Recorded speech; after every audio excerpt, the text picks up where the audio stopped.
niyatim hamroh, nasib aylasa Alloh. Onam hoji qilaman, otamni hoji qilaman. Borligimga sababim, mehri ko'nglim tarafim. Qarzim sharafim, onam hoji qilaman, otam hoji qilaman.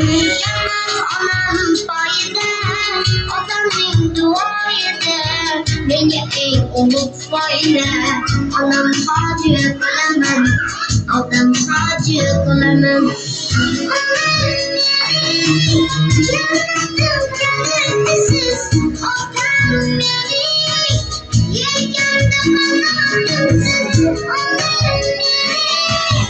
Jannatim jannatisiz, otam mening, yeganda qanotimsiz.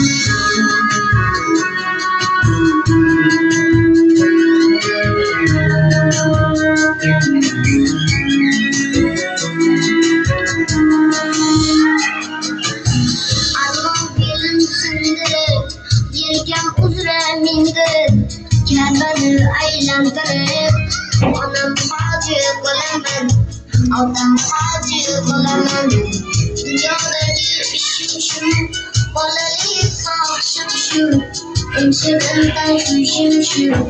Onam hoji qilaman, otam hoji qilaman.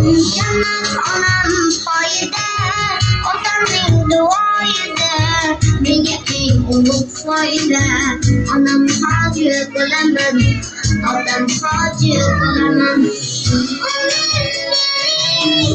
Jannatim jannatisiz, otam mening, yeganda qanotimsiz, onam mening.